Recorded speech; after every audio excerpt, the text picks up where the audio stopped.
ఈ రేంజ్లో ప్రచారం నాకు తెలిసి ఇండిపెండెంట్ అభ్యర్థి ఎన్నడూ చేయలేదు. మరి ఎట్లా అంటే ఎట్లా చేస్తున్నావు? ఎట్లుంది రెస్పాన్స్? రెస్పాన్స్ అయితే చాలా బాగుంది. ఎందుకంటే ఏ పార్టీని గెలిపించాలబ్బా అనే సతమతంలో ఇక్కడ జూబ్లీ హిల్స్ ప్రజలు ఉన్నారు. ఆ సందు చాలు అనుకుంటున్నా, నేనైతే ఆ సందులో దూరిపోదాం అనుకుంటున్నా. ఎందుకంటే నిరుద్యోగులకు ఇచ్చిన హామీలు వీళ్ళు నెరవేర్చలేదు కాబట్టి అందుకు నిరసనగా మేము ఇక్కడ నామినేషన్ వేసిన. ఇక్కడికి వచ్చిన తర్వాత ఎన్ని సమస్యలు ఉన్నాయంటే అక్క అసలు షాక్ అవుతున్నా. ఆ రోడ్లు, ఆ డ్రైనేజీలు, అసలు ఒక హాస్పిటల్, మల్టీ స్పెషాలిటీ హాస్పిటల్ లేదు. 4 లక్షల ఓటర్లు ఉన్నారు ఇక్కడ. ఇంత పెద్ద నియోజకవర్గంలో ఒక మల్టీ స్పెషాలిటీ హాస్పిటల్ కడితే ఏమవుతుంది? ఇంకొకటి, ఇక్కడ ఏమైనా అయితే ప్రజలు గాంధీకో ఉస్మానియాకో వెళ్తారు. ఇక అక్కడ పరిస్థితులు ఎట్లుంటాయో మనకు తెలుసు, చెప్పాల్సిన అవసరం లేదు. ఇంత పెద్ద నియోజకవర్గంలో ఒక మల్టీ స్పెషాలిటీ హాస్పిటల్ కడితే ఏముంది? రెసిడెన్షియల్ స్కూల్స్ ఎందుకు లేవు? విద్యా, వైద్యం, ఇవి రెండు మీరు సక్రమంగా చేస్తేనే ఏదైనా డెవలప్మెంట్ అంటాము. అసలు రోడ్లే చక్కగా లేవు. మేము ఒక ర్యాపిడో బుక్ చేసుకుందామన్నా ర్యాపిడో కూడా ఒక ఏరియాకి రాలేని పరిస్థితిలో జూబ్లీ హిల్స్ ఉంది. అంటే ఎంత ఘోరంగా ఉంది చూడండి ఇక్కడ. క్యాంపెయినింగ్ ఎప్పుడు స్టార్ట్ అయింది హస్మనీది? సో ఎన్ని రోజుల పాటు ఇక్కడ అంతా కూడా నువ్వు తిరగడం జరిగింది? ఏ ఏరియాలను కవర్ చేయగలిగినావు? ఎందుకంటే నాకు తెలిసి కాలినడకనే నీ క్యాంపెయినింగ్ నడుస్తుంది.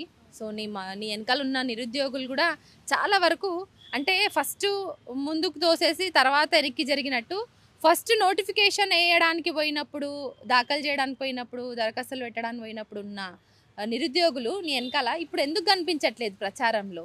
ఏంటి ఆ మధ్య గ్యాప్ ఎక్కడొచ్చింది? గ్యాప్ ఎక్కడొచ్చిందంటే ఒకటి ఏమైందంటే, నామినేషన్ వేసే రోజు మేము ముందే ప్రకటించినాం.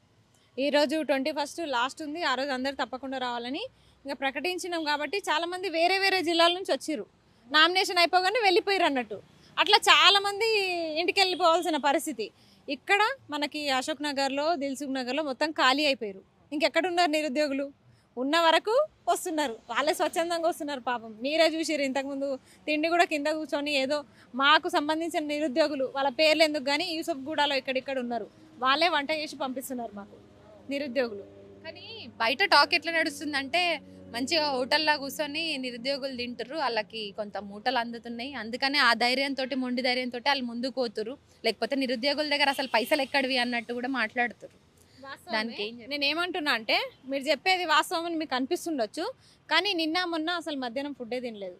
ఈరోజు తిన్నాం. అసలు నిన్న మొన్న పొద్దున టిఫిన్ చేసి వచ్చినాం హాస్టల్లో నుంచి. మేము ఇక్కడికి వచ్చేసరికి 11 అవుతుండే. మాకు వెహికల్స్ కూడా లేవు. ఒక బుల్లోరా మాట్లాడుకొని గొర్రెలు వేసేది. అలాంటి దాంట్లో అందరినీ ఒక 20-25 మందిని ఎక్కే వాళ్ళని ఎక్కించుకొని వస్తూ ఉన్నాము. ఆ తర్వాత మధ్యాహ్నం ఫుడ్ లేదు కదా, పొద్దున టిఫిన్ చేసి వచ్చే వరకు ఇక్కడ 11 అవుతుండే, 11-11:30 అయిపోయిన తర్వాత లంచ్ కూడా లేదు. డైరెక్ట్ 4-5:30 వరకు ప్రచారం చేసుకొని వెళ్ళిపోయేటోళ్ళం. కానీ ఈరోజే మా ఫ్రెండ్స్ నిరుద్యోగులే పంపించారు కాబట్టి ఈరోజు తిన్నాము. 3-4 డేస్ నుంచి ప్రచారం చేస్తున్నాము, కానీ మధ్యాహ్న భోజనం అయితే ఎవరికి పెట్టలేదు. పాపం వాళ్ళందరూ కూడా స్వచ్ఛందంగానే వచ్చారు అక్క. సో దరఖాస్తు పెట్టుకున్నప్పుడు ర్యాలీగా రావడం, దరఖాస్తు పెట్టుకోవడం, దాని తర్వాత ఆఫ్టర్ స్క్రూటినీ టైంలో కూడా నేను నీకు ఫోన్ చేసిన. సో స్క్రూటినీ అవుతుంది అక్క, ఫుల్ నాకు టెన్షన్గా ఉంది, ఆఫ్టర్ దట్ నేను మీకు ఏమన్నా ఇంటర్వ్యూ ఇవ్వగలిగితే ఇస్తా కానీ ఇప్పుడు మాత్రం ఇవ్వలేను అన్నావు. సో స్క్రూటినీ టైంలో ఎట్లా ఉండే? చాలామంది అంటే 321 నామినేషన్లు దాఖలైతే దాంట్లో ఆఫ్టర్ స్క్రూటినీ 58 మంది ఇప్పుడు బరిలో ఉన్నారు, అందులో నువ్వు ఒక దానివి. సో ఇప్పుడున్నటువంటి పార్టీలకు కొంత స్ట్రాంగ్గానే నువ్వు నిరుద్యోగుల తరపున పోతున్నట్టు అనిపిస్తుంది. ఎందుకంటే నీ ప్రచారం రోజుకో రీతిలో, వినూత్న రీతిలో, ఒకరోజు మోకాళ్ళ మీద కూర్చొని అభ్యర్థిస్తున్నావు, ఇంకో రోజు భిక్షాటన చేస్తున్నావు, ఇంకో రోజు బస్ స్టాప్లలో కూర్చొని అడుక్కుంటున్నావు. సో నిన్న మొన్న చూసిన గంగిరెద్దు మీద కూడా కాంగ్రెస్ పార్టీకి మాత్రం ఓటేయొద్దు అంటున్నావు. అంటే కాంగ్రెస్ పార్టీకి ఓటేయొద్దంటే ప్రధాన ప్రతిపక్షమైన బీఆర్ఎస్ కోటేయమని చెప్తున్నావా, లేదంటే బీజేపీ కోటేయమని చెప్తున్నావా? నో, వాళ్ళకేమని చెప్పట్లేదు. ఇక్కడ కొంతమంది అక్కడ ఏదో ఏరియా, ఆ ఏరియాలో మొత్తము మేము వెళ్ళినప్పుడు బోరబండ సైడు చివర్లో వాళ్ళు అక్కడ ఏమంటారు అంటే, ఖచ్చితంగా ఎవరికేస్తారంటే భయంగా ఎవరికి వేయాలి చెప్పట్లేదు, స్పష్టంగా చెప్పట్లేదు. కాబట్టి మాకు అనిపించింది వీళ్ళు భయపడుతున్నారు, సరేలే అని అనుకున్నాము. 100% కాంగ్రెస్ పార్టీకే ఓటు ఎందుకు వేయద్దు అంటున్నామంటే, కాంగ్రెస్ పార్టీ అధికారంలో ఉంది కాబట్టి, మాకు ఇచ్చిన హామీలు నెరవేర్చట్లేదు కాబట్టి కాంగ్రెస్ పార్టీకి ఓటు వేయద్దు అంటున్నాము. ఆ ప్లేస్లో బీఆర్ఎస్ ఉన్నా అదే మాట చెప్తాము. ఎందుకు చెప్పలేదా?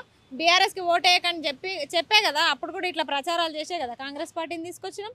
అందుకే ఇప్పుడు కాంగ్రెస్ పార్టీకి కూడా ఓటేయకండి మాకేయండి అని చెప్తున్నాం. మరి ఇదే కాంగ్రెస్ పార్టీ తరపున బస్సులు మాట్లాడుకొని ఊర్లలోకి పోయి ఇంటింటి ప్రచారాలు చేసుకుంటా అక్కడున్న మీ చుట్టాలని అక్కడున్న మీ చుట్టుపక్కల వాళ్ళని అందరినీ ప్రేరేపితం చేసి కాంగ్రెస్ పార్టీకి ఓటేయండి అని చెప్పుకొని మరి కాంగ్రెస్ పార్టీని గెలిపించిన అస్మా అండ్ కో కంపెనీ మీ అందరు కూడా. సో మరి ఇప్పుడు ఎందుకు ఇంత తొందరలో ఒక 2 సంవత్సరాలే అయింది మరి ప్రభుత్వం అధికారంలోకి వచ్చి, ఎందుకు వాళ్ళ మీద ఇంత వ్యతిరేకత మూట కట్టుకున్నారు? ఎన్ని సంవత్సరాలు కావాలంటారు చెప్పండి?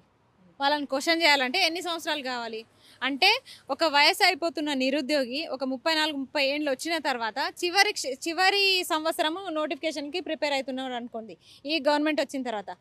అతని వయసు దాటిపోయింది కదా ఇప్పుడు. సరే 2 సంవత్సరాలు ఏజ్ రిలాక్సేషన్ ఇస్తారా మీరు? ఇవ్వరు. మీకు తోచినప్పుడు నోటిఫికేషన్లు ఇస్తే మరి బాధితులది వయసు ఉండొద్దా? వాళ్ళ వయసు అయిపోతుంది, వాళ్ళ వయసుకు మీరు గ్యారంటీ ఇస్తారా? వాళ్ళ వయసును ఆపుతారా? వాళ్ళ డేట్ ఆఫ్ బర్త్ని ఆపుతారా? లేకపోతే ఏజ్ రిలాక్సేషన్ ఇస్తారా మీరు? అందుకే కదా నిరుద్యోగులు బయటకు వస్తున్నారు. తప్పేముంది?